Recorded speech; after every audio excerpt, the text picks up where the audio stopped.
You've met them before. People who seem distant, aloof, even cold. They're the ones who don't text back, keep conversations surface level, or laugh a little too late. Maybe you've even been one of them. On the outside, they might look strong, composed, even indifferent. But look a little closer, and something else flickers just beneath the surface. Fear, exhaustion, fragility. Not a lack of feeling, but too much. Comment 1, if you've ever mistaken someone's distance for indifference. Comment 2, if you've been the one who went quiet to feel safe. What feeling was actually there for you? Numbness or too muchness? It's easy to judge what we don't understand. But what if the coldness we perceive in others, or ourselves, isn't a personality flaw, but a protection mechanism? What if silence isn't rejection, but retreat? What if behind the hardness is not hatred, but hurt? Carl Jung once wrote that neurosis is always a substitute for legitimate suffering. Pain that isn't acknowledged doesn't vanish. It transforms. It becomes behavior. It becomes withdrawal, control, rage, sarcasm, numbness. The soul, unable to voice its wounds directly, begins to speak through symptoms. And we, misreading the language of suffering, label people complicated, difficult, or unloving. This is the shadow at work. The parts of us we hide, not because they're evil, but because they were once too painful to show. What we exile within ourselves doesn't disappear. It haunts us, acts out, breaks through in strange ways. The same applies to others. Coldness may be a mask for someone who once burned too brightly and got scorched. This video is about decoding those masks, about seeing the survival strategies beneath what we mistake for character. It's for anyone who has ever felt too much, too reactive, too sensitive, or has loved someone who shut down the moment intimacy got real. You're not broken. You're guarded. And beneath the guard, a very alive soul is still trying to breathe. Have you ever met someone who seemed impenetrable? Like no matter how kind you were, they just wouldn't let you in? Maybe they smiled politely, kept things light, or even seemed indifferent. But then, every once in a while, a flicker of something real. A softness, a sadness, a spark. And then, it's gone again. Here's the truth. They're not cold. They're guarded. Carl Jung taught that the psyche is deeply adaptive. When overwhelmed by pain, it doesn't simply collapse, it constructs defenses. These defenses are not chosen consciously. They are the unconscious mind's way of ensuring psychic survival. And over time, those defenses harden into patterns that look like personality. What we call coldness is often the outer layer of someone who once felt too deeply. Emotional intimacy felt dangerous, so distance became a solution. These individuals aren't unloving. They've just been taught, through trauma or repetition, to doubt love's safety. Jung wrote that the greatest burden a child must bear is the unlived life of the parents. Many learned as children that showing emotion led to punishment, mockery, or rejection. So they stopped. They put on the persona, Jung's term for the social mask we all wear to navigate the world. But when the mask becomes a wall, it doesn't just filter interactions. It blocks connection. Imagine a soldier who returns from battle, but never removes their armor. Eventually, the armor doesn't just protect, it isolates. The same happens with emotional defenses. What once saved us from harm now keeps us from healing. So the next time you meet someone who seems too much, too distant, too tough, too aloof, try this. Replace judgment with curiosity. Instead of, why are they like that? Ask, what might they be protecting? The answer might be more tender than you expect. Have you ever noticed how certain experiences carve you open in a way no book, no advice, no lecture ever could? You didn't ask for it. You wouldn't wish it on anyone. And yet, afterward, you see differently. You feel differently. You know in your bones, something you didn't know before. Jung suggested that pain is the currency the soul pays for more consciousness. He did not romanticize suffering. He warned against turning wounds into identity or virtue. But he also recognized that the psyche grows not only by accumulating knowledge, but by metabolizing experience, especially the kind that breaks our old maps. Suffering, when approached with respect rather than avoidance, reveals where we have been split from ourselves.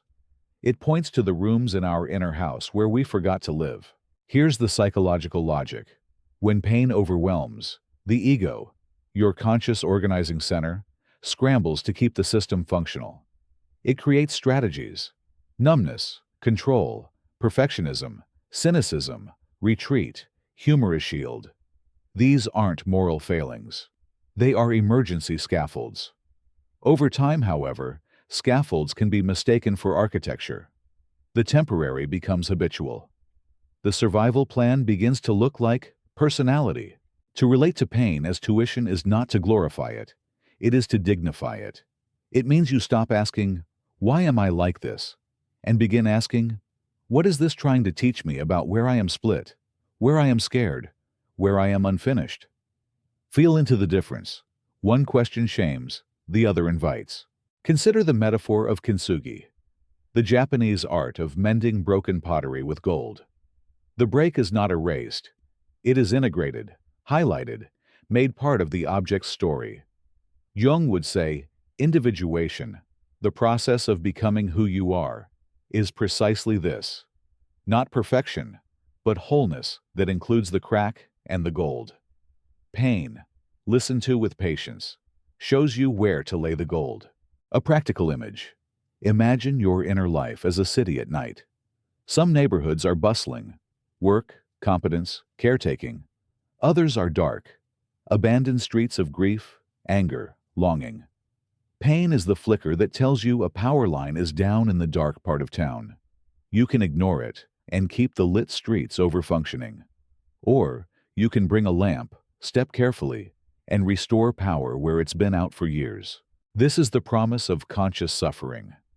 Not that you will love your wounds, but that you will no longer be ruled by them. When you listen, the scream becomes a voice, the voice becomes a story, and the story becomes a bridge. Back to yourself and forward to those you love.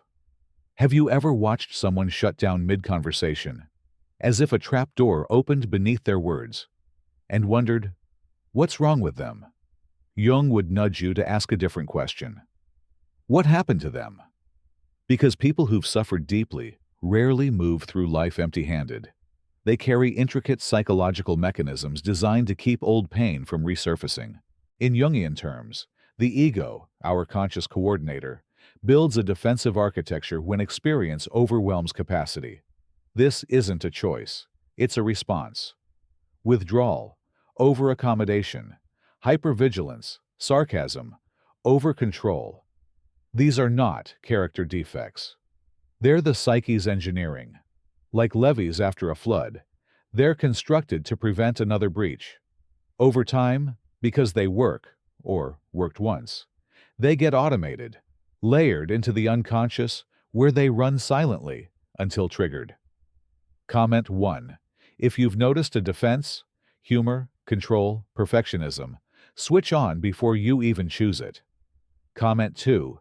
If you've spotted this in someone you love and realized it was protection, not distance. Which pattern shows up most when you feel exposed? This is where the shadow enters. Not just the dark traits we try to hide, but also the grief, tenderness, and longing we had to exile to survive. The more intense the early storms, the more elaborate the hidden scaffolding. From the outside, you see distant, complicated, overreactive. Inside, there is logic. If I retreat now, I won't be humiliated. If I control every detail, I won't be blindsided. If I joke, I won't cry. If I feel nothing, nothing can hurt me. Judgment misses the mechanism. Inquiry reveals it. When you ask, "What's wrong with you?" you address the symptom. When you ask, "What happened to you?" you touch the cause. Jung's depth psychology insists on causes, on histories that become structures, and structures that masquerade as personality. Behavior is a message in code. The unconscious writes in the language of protection. Picture an ancient city built atop older ruins. Streets don't make sense until you see the foundations beneath. Likewise, a person's abrupt detours, ghosting, over-explaining, vanishing into work, scanning rooms for danger, become coherent when you recognize they were mapped by earlier catastrophes. You cannot judge a fire exit for being narrow during an emergency. You widen it later when the building is safe. And here's the transformation. Shifting from judgment to witness changes the field. When met with empathic curiosity, the ego no longer has to patrol so harshly. The system senses, maybe I don't need all this armor right now. Defenses soften. A little air returns. And in that air, the self, the deeper organizing center in Jung's model, can begin its quiet work of reintegration. So the next time a loved one withdraws, or you catch yourself defaulting to old maneuvers, pause. Trade blame for biography. Ask gently, what is this protecting? When did I learn I needed this? That single pivot, from problem to history, is the doorway from reactivity to relationship. Have you ever startled yourself with the size of your own reaction? Tears over a delayed text, anger at a neutral glance, panic after a small change of plans. You tell yourself, this makes no sense. But the unconscious rarely speaks in plain prose. It speaks in symbols, in repetitions, in charged emotional patterns. What looks like an overreaction from the ego's timeline is often a perfectly proportionate response from the psyche's memory. Jung believed the unconscious communicates through images and affect. When a reaction seems too big for the moment, it's often because the moment has become a symbol, a living bridge to something older. The present cue ignites a past wound. A cool tone becomes father's silence. A missed call becomes mother's absence. A colleague's critique morphs into childhood humiliation. The event is small. The meaning is immense. The body knows before the mind catches up. This is why the wounded soul doesn't want pity. It wants witnessing. Pity keeps you small. Witnessing says, I see what this stands for. In that gaze, the ego can step off autopilot and begin to listen. Rather than suppress the wave or ride it into catastrophe, you learn to study it. Where in my body did it spark? What image flashes with this feeling? When did I first know this texture of pain? Think of a smoke alarm. If you rip it off the ceiling every time it shrieks, you may stop the noise, but you won't know whether there's a fire. The task isn't to smash the alarm. It's to look for flame, for heat, for the wiring that keeps tripping the system. Awareness is that inspection. It doesn't erase the alarm, but it calibrates it. Over time, the siren becomes a chime. The chime becomes a whisper. And in that quieter space, presence returns, fragile but real. Practically, this means pausing the storyline and entering the sensation. Place a hand on the sternum. Breathe into the back ribs. Name the feeling plainly. Sadness, fear, anger, shame. Then ask Jung's kind of questions. What image belongs to this? What part of me is being protected? What would this emotion say if I let it speak for 1 minute? Writing for 60 seconds without censoring can unmask the symbol. Often, you'll find you're not arguing about dishes or delays. You're pleading, don't leave me with this ache again. When you treat overreactions as messages rather than malfunctions, the relationship with yourself and with others transforms. You're no longer battling a monster. You're decoding a letter. And once letters are read, they don't have to keep arriving in such dramatic envelopes. This shift prepares the ground for Jung's next insight. Some emotional letters arrive in bundles, bound together around a nuclear hurt. He called these bundles complexes, little psychic lives of their own. Let's open that package next. Have you ever felt taken over by a mood you couldn't explain? Like a switch flipped, and suddenly you were no longer steering?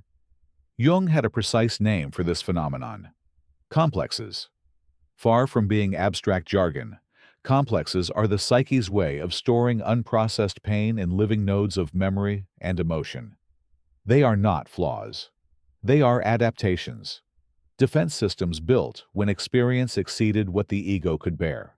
Historically, Jung observed complexes through word association experiments.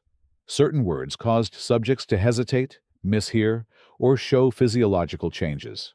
Something hidden was being touched. From these findings, he concluded that complexes behave like semi-autonomous psychic entities, little personalities, with their own charge, narrative, and agenda. They're not out to ruin you.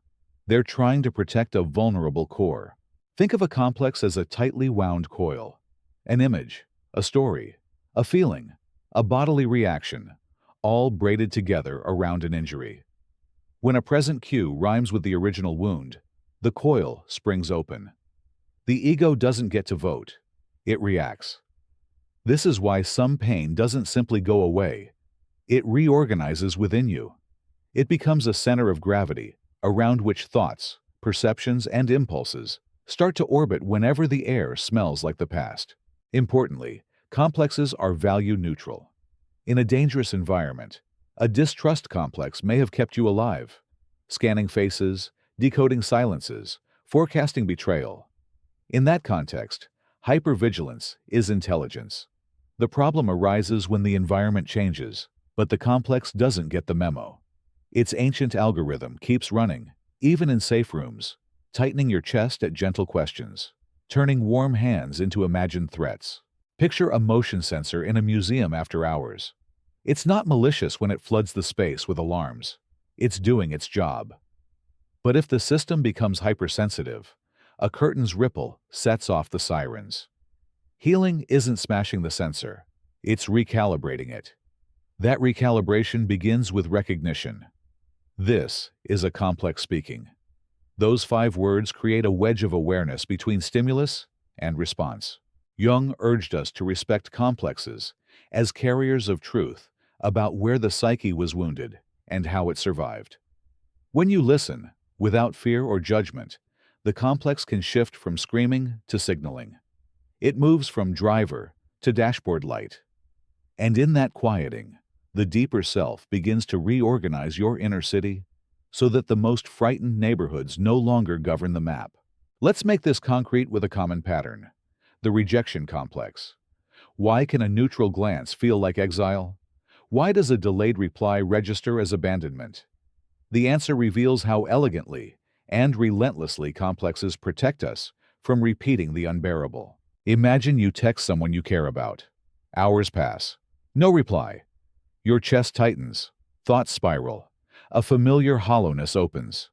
Your mind knows. They might be busy. Your body insists.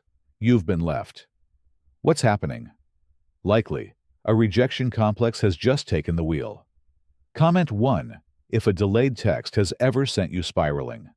Comment 2 if you can usually pause and reality check before making meaning. What helps you tell the present from the past in those moments?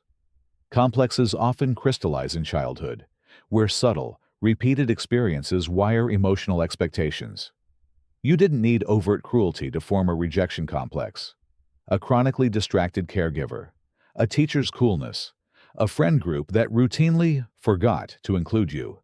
These microfractures accumulate. The child's psyche learns a simple gospel. Connection is precarious. Love disappears. To survive, you grow antennae. Sensitive, skilled, always scanning. Fast forward.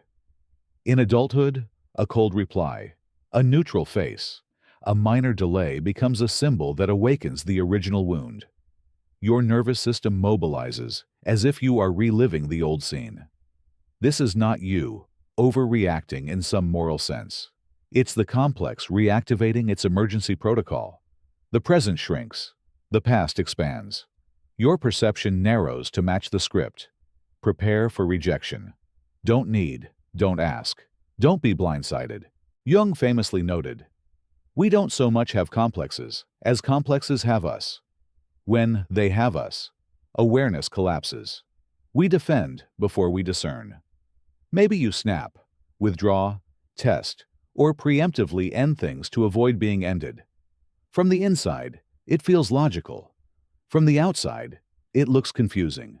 Disproportionate anger, sudden shutdowns, tears, or numbness over nothing. Yet inside the pain-based architecture, everything makes sense. How do you work with this without shaming the alarm that once kept you safe? Name it in real time. This is my rejection complex lighting up. Labeling recruits the observing ego. A tiny wedge of space appears between you and the surge. Orient to the present. Look around. Name 5 things you see. Feel the chair, your feet. Ask, is the threat real or a memory? Practice microchecks. Instead of spiraling into meaning-making, send one clear message. Hey, just checking in. Are we still on? Reality testing gives the present a chance to contradict the past. Tend the wound directly. Place a hand on your heart. Breathe into the back body. Say, I know you're afraid of being left. I won't leave you now. Paradoxically, self-contact lessens the demand that others must instantly soothe you. Track patterns, not episodes. Journal triggers, body sensations, images. Over time, you'll see the complex's choreography and catch the first notes before the whole dance starts. Remember, everyone has complexes. The trouble begins when they have us. The work isn't to eradicate them, but to relate to them consciously, so they inform, not dominate. In that shift, what once felt like destiny becomes data. And with data, choice returns. Some people look unshakable, articulate, efficient, composed. Often, that poise is a hard-won adaptation. Donald Winnicott called it the false self, a protective formation that emerges when a child is not emotionally held. It performs what the environment expects in order to preserve the more vulnerable, real self. Jung's parallel is the persona, the social mask that lets us function. Masks are not the problem. Over-identification is. After deep hurt, the persona can calcify into identity. Control that once protected becomes confinement. Behind the mask, visibility feels dangerous. If you were shamed, ignored, or humiliated, you learn to hide your impact. Neutral smile, pre-scripted answers, impeccable competence. From outside, this can read as arrogance or coldness. Inside, it's engineering. If no one sees me, no one can wound me. But the price of permanent performance is loneliness. The more rigid the persona, the less accessible the soul. Cracks appear when the inner life refuses to be managed. Loneliness grows loud. Symptoms outpace scripts. The strong one feels secretly threadbare. This is not failure. It's invitation. The axis of attention shifts from, how do I seem, to, who am I really? Jung would call this the beginning of individuation, loosening the tyranny of the mask so the self, the deeper organizing center, can shape a truer life. 2 more guardians often stand at this gate: overthinking and quiet strength. Overthinking is fear in a lab coat. Analysis suspends feeling to avoid danger. Jung warned that knowledge alone does not transform. One must live and feel. You can diagram every pattern and remain unchanged if tears never fall, if the chest never softens. The remedy isn't anti-intellectualism. It's integration. Let thought clarify and feeling metabolize. Try brief, embodied check-ins. 90 seconds. Name the emotion. Locate it in the body. Breathe into it. Then write 3 non-interpretive sentences about what it asks for. Quiet strength often forms when there was no option but to endure. It's noble, but unbalanced strength hardens into armor against others and against yourself. True strength walks with vulnerability, resting where safe, naming limits, letting gentleness count as courage. When the soul no longer needs constant battle, strength turns conscious. It carries your story without needing to prove it. A working mantra for this section: the mask is a tool, not a home. The mind is a guide, not a guard. Strength is a companion, not a costume. Transition. And nowhere do masks, minds, and muscles get tested more than in love, where the past most powerfully attempts to script the present. Here's the through line of everything you've read. Behaviors we label as distance, difficulty, or drama, are often intelligent adaptations to overwhelming experience. Pain that isn't understood doesn't disappear. It organizes into complexes, masks, vigilance, clever minds, and heavy silences. Jung's gift is a way of seeing that turns shame into meaning. The shadow is not a swamp to be drained, but a terrain to be mapped. Complexes are not villains, but messengers. The persona is not a lie, but a uniform we can change out of. The pivot is awareness, not as an idea, but as a relationship. When you witness your reactions, name the complex, feel the grief, reality test the fear. You reduce the silent control of what once had you. The alarm becomes a signal. The signal becomes information. Information returns choice. In Jung's language, this is the slow work of individuation, gathering the exiled parts, grieving the unlived chapters, and letting the self reorganize your inner city so the most frightened neighborhoods no longer run the whole town. You are not cold. You are guarded. You are not too much. You are precise about where you were once too alone. And the moment you can say, "This is pain protecting me," you have already stepped from autopilot into authorship. The wound moves from center to part, still yours, now carried rather than carrying you. Comment 1 if you're already practicing naming the pattern. This is pain protecting me. Comment 2 if you're just beginning and want one small next step. What's one choice you'll make this week to carry the wound rather than let it carry you?